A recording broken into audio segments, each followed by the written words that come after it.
भगवान् विष्णु मंगलम करुणाध्वज मंगलम पुंडरीकाक्षौ मंगलाय तनो हरि मंगलम भगवान् शंभो मंगलम वृषभध्वज मंगलम त्र्यंबको देवो मंगलाय तनो हर मंगलम भगवती देवा मंगलम मंगलप्रदा मंगलम शैलस्य कन्या मंगलाय तनो सरी। आस्थावान सज्जनों, माताओं, बहनों, अभी विगत दिवस हमने अपने चैनल से हड़ताल का व्रत की कथा और ऋषि पंचमी की व्रत की कथा अलग अलग आपको सुनाई और आप लोगों ने बहुत लाभ भी लिया, अनेक लोगों ने टिप्पणी भी की। आज हम आपको अब उसके बाद ऋषि पंचमी के बाद सप्तमी को संतान सप्तमी का व्रत किया जाता है और ये संतान सप्तमी का व्रत विशेष रूप से अपनी संतानों की क्षेम के लिए और संतान प्राप्ति के लिए, संतान की सुख वैभव समृद्धि के लिए, स्वास्थ्य कामना के लिए किया जाता है।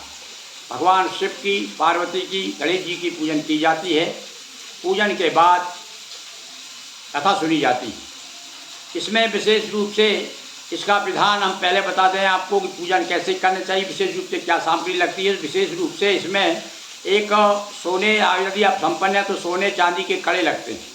एक कड़ा बनवाइए हाथ में के लिए, 1.25 तोले का, 100 ग्राम का, जो आजकल तो 100 ग्राम का ले आते हैं, और साथ में एक रेशम का डोरा, या रेशम ना मिले तो आपका वो जो नाड़ा होता है उसका, उसमें 7 गठान का एक डोरा भगवान को बना करके चढ़ाया जाता है। और उसके बाद में जब कथा सुनते हैं तो उसकी पूजन करते हैं। इस प्रकार से हम भगवान की पूजन करते हैं। उसी प्रकार से उस डोरा की, उस धागे की भी जल चढ़ा करके, चंदन चावल कुमकुम चढ़ा करके उसकी पूजन की जाती है। और पूजन के बाद सब देवताओं की पूजन हो जाती है, गणेश जी की, पार्वती जी की और भगवान शिव जी की। उसके बाद उस डोरे को हाथ में बांध लिया जाता है और उसके बाद में चावल फूल हाथ में लेकर के कथा सुनते हैं। तो सुनिए, आज हम आपको संतान व्रत की कथा सुनाते हैं। संतान सप्तमी का व्रत बड़ा प्रसिद्ध व्रत है और सारे देश में समान रूप से मनाया जाता है। सब माताएं अपनी अपनी संतानों की स्वास्थ्य की और सुख और समृद्धि की कामना करती। तो चलिए कथा शुरू करते हैं। एक बार देवकी के यहाँ पर, देवकी समझ गए होंगे कौन, भगवान श्री कृष्ण की माता जी देवकी, उनके यहाँ पर लोमस ऋषि का आगमन हुआ। और जब हमारे यहाँ कोई अतिथि आता है तो वह देवता माना जाता है। उनका स्वागत सत्कार किया देवकी ने और सत्कार करने के बाद में प्रणाम करके उनसे क्षेम कुशल समाचार पूछे। उसके बाद में स्वयं लोमस ऋषि ने देखा कि देवकी बड़ी दुखी दिखाई दे रही। तो लोमस ऋषि ने कहा कि देवकी, हाँ मुझे मालूम है तुम्हारे पुत्रों का कंस ने निर्दयता के साथ में वध किया है और तुम बहुत दुखी हो। देखो, संतान सप्तमी का व्रत करने से तुम संतान का तुमको सुख प्राप्त होगा। तब इस प्रकार से लोमस ऋषि ने देवकी जी को कथा सुनाई। कहते अच्छा सुनो, तुमको मैं एक पौराणिक कथा सुनाता हूँ। तो कथा सुनाना शुरू किया। बोले, अयोध्या में एक नहुष नाम के राजा थे और उनकी पत्नी का नाम, रानी का नाम चंद्रमुखी था। और उसी वहीं पर एक ब्राह्मण रहा करते थे और उस ब्राह्मणी का नाम भद्रमुखी था। अब संयोग देखिए कि चंद्रमुखी और वो भद्रमुखी का आना जाना था। दोनों में बड़ा स्नेह बढ़ गया, दोनों सहेली हो गई। दोनों सहेली के रूप में कहीं भी जाती, कोई भी काम, शुभ काम होता, चंद्रमुखी भद्रमुखी को याद करती। एक बार दोनों सहेलियाँ स्नान करने के लिए सरयू गईं और वहाँ जाकर स्नान करने के बाद देखा कि कुछ महिलाएं शिव पार्वती की पूजन कर रही थी। तो उन्होंने पूछा कि बहनों, अरे तुम किस देवता की पूजा कर रही हो, ये क्या है? तो उन्होंने कहा कि हम जो है संतान सप्तमी का व्रत हमने धारण किया है और ये भगवान शिव और पार्वती की पूजन कर रही है। तो इन्होंने कहा अच्छी बात, संतान के हित के लिए है। तब तो उन्होंने भी जो है संकल्प ले लिया कि हम भी ये व्रत को करेंगे। तो रानी ने भी ले लिया और वो ब्राह्मणी की सहेली थी भद्रमुखी, उसने भी ले लिया। दोनों आ गई। अब दोनों आने के बाद में रानी तो भैया रानी है, कभी तो पूजन करती, कभी स्मरण करती, संतान सप्तमी का व्रत कभी रखती, कभी नहीं रखती। इस प्रकार से जीवन चलता रहा। और इधर भद्रमुखी तो बराबर संकल्प किया था, तो कहा भाई देखो, कहने का अर्थ हुआ कि संकल्प यदि कोई लेते हैं तो पूरा करना चाहिए।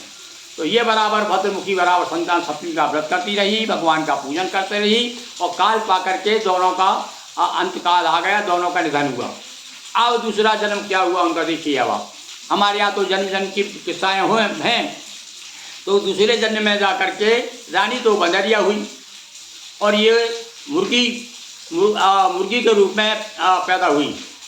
तो ये मुर्गी जब ये बनी भद्रमुखी, तो ये बराबर भगवान को याद करती रही, ये भूली नहीं उस जन्म की बात, क्योंकि भगवान को याद करती रही इसलिए याद नहीं भूली। और बदरिया तो सब कुछ भूल भाल गई।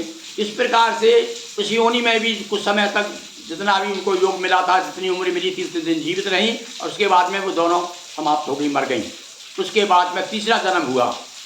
अब तीसरे जन्म में सब संयोग देखिए, फिर वो एक राजा क्या राजकुमारी के रूप में आई तीसरे जन्म में। और ये भी जो है भद्रमुखी भी एक ब्राह्मण के यहाँ पर जन्म हुआ, और वो उनका तीसरे जन्म कहते हैं ना, हमारे यहाँ तो जन्म जन्म का संबंध है, 7 फेरे भी पढ़ते भैया, 7 फेरे पढ़ते, 7 जन्म का संबंध है।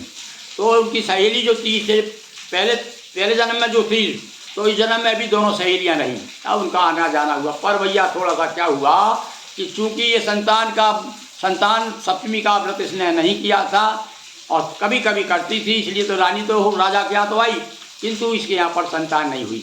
और जाकर के बुढ़ापे में बड़ी मुश्किल से एक संतान हुई, वो भी लूली लंगड़ी बहरी, बड़ी मुश्किल से 9 साल जीवित रही, खत्म हो गई। अब इधर जो भगवती की संतान, भगवती पार्वती की, शिव जी की ऐसी कृपा रही कि इसके 8 संतान हुई भद्रमुखी के, जो तीसरे जन्म की बात बता रहे हैं हम आपको। तो ये भी जो है पूरा बड़ी सुखी जीवन व्यतीत करती रही, पर कभी कभी रानी से मिलने के लिए आ जाती थी वो भी। अब एक बार क्या हुआ, जब एक बार आई वो, तो जब उसका लड़का मर चुका था तो बहुत दुखी थी। उसने कहा अरे बहन तू बहुत दुखी है, क्या बात है? तब उन्होंने बताया सब इसके कारण है, मेरे तो बच्चा जो था तो वो समाप्त हो गया। तो इनको दया आई, चलो इसका मन बहल जाएगा सखी का, तो इसीलिए कुछ दिन के लिए अपने बच्चों को उनकी छोड़ गई। तो बोले आऊँगी या थोड़ा सा मेहमानी कर लेंगे, बच्चों को छोड़ के चली गई।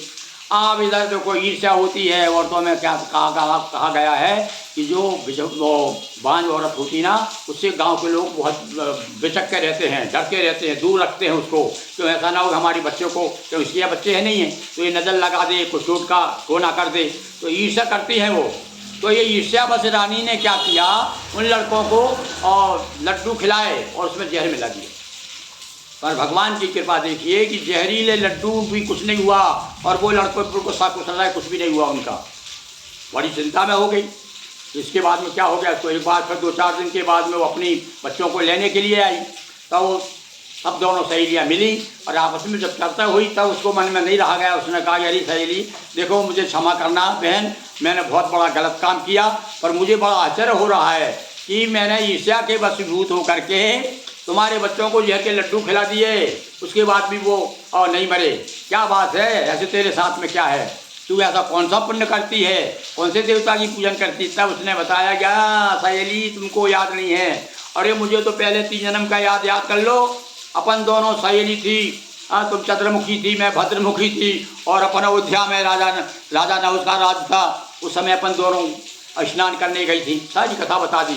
और दूसरे जन्म में तुम तो बंदरिया हुई, वो तुमको याद नहीं है, पर मुझे याद है, मैं मुर्गी थी पर भी मैं याद करती रही भगवान को। तो देखिए स्मरण का, पूजन का, व्रत करने का क्या फल होता है। आज मैं सुखी हूँ, मेरे 8 बच्चे हैं। और हे सखी, हे सहेली, तू भी यदि भगवान का फिर से पूजन कर, क्षमा मांग, पश्चाताप कर, तो भगवान जो है क्षमा कर देते हैं। देखो, तो इस प्रकार से जब उसने कहा तब रानी ने व्रत करना शुरू किया तीसरे जन्म में। और उसके बाद में क्या हुआ कि उसके यहाँ भी संतान हुई और सुखी जीवन व्यतीत किया।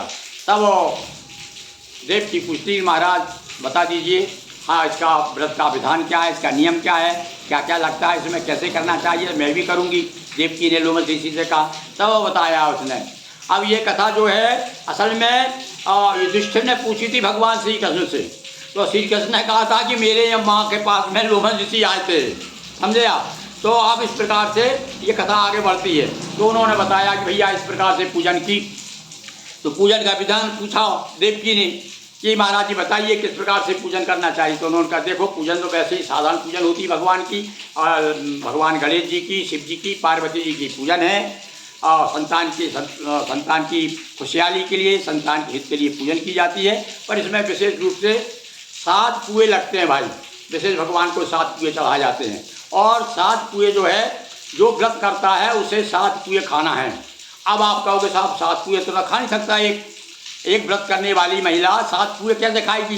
तो उसके लिए बताया भाई तुम्हारी जितनी खुराक है, मान तुम 4 रोटी की है तो 4 रोटी का आटा गूंथो और उसको 7 भाग करो, 7 पुए बनाओ, पर वो 7 ही खाना है आपको। बस ये विशेष इसमें शर्त है। तो 7 पुए बना करके भगवान को 7 पुए आप खाएंगे, और 7 पुए जो भगवान को चढ़ाएंगे वो किसी न किसी को दान करेंगे। पुरोहित आ जाए, पंडित आ जाए, और उसको जो है मतलब आपको वो नहीं खाना है। तो इस प्रकार से पुओं का भोग लगता है। और साथ में सोने का कड़ा, या जिसके कंगन भी कह सकते हैं अपन, सोने का या चांदी का, यदि भगवान ने खूब दिया तो सोने का बनवाओ, और नहीं तो ज़्यादा ये क्या है आप चांदी का ले आइए, सवा तोला का एक कंकड़ ले आइए। वो क्या है उसकी भी पूजन की जाती है। विशेष रूप से आपके पास में कंकड़ है तो जिस समय भगवान की पूजन हो रही है उस समय उसे दूध में डाल दीजिए, और दूध में डाल करके उसको नहला करके जैसे भगवान की पूजन करते ना उसी प्रकार से उसकी पूजन करिए, और शुद्ध साफ करके और चंदन चावल कुमकुम ले करके, और जब कथा सुने तब उसको आप धारण कर लीजिए। अब साथ में एक चीज़ और है, वो क्या है कि एक धागा लीजिए, रेशम का हो तो और अच्छी बात है, उस धागे में 7 कठान लगाइए, और 7 कठान लगा करके वही भी अपने कंगन के साथ वो जो चूड़ा है वो चूड़ा के साथ रखिए, कड़ा के साथ, और उसकी भी पूजन करिए। और पूजन करके जब कथा सुनने बैठे तब पूजन करने के बाद उसे धारण कर लें। तो ये जो है अपनी संतान की रक्षा के हेतु ये कड़ा और वो धागा बांधा जाता है। और बस इस प्रकार से इसकी सामग्री लगती है। बाकी तो चंदन चावल फूल बील पत्ती दूबा और मिष्ठान वगैरह, और कम से कम आप 7 प्रकार के फल ला सकें तो 7 प्रकार के फल चढ़ाइए भगवान को। तो इस प्रकार से संतान सप्तमी का व्रत की कथा हमने सुनाई। तो भगवान श्री कृष्ण कहते हैं कि युधिष्ठिर इस प्रकार से मेरी माँ ने यानी देवकी ने व्रत किया संतान सप्तमी का, और तब मैं पैदा हुआ। भगवान श्री कृष्ण स्वयं कहते हैं। तो भैया ऐसा से संतान सप्तमी का व्रत है। जो भी इस व्रत को करेगा और जो भी माताएं बहनें इस व्रत को करेंगी निश्चित रूप से बड़ी उनकी संतानें हमेशा हमेशा सुखी रहेगी। बोलिए उमापति महादेव की जय।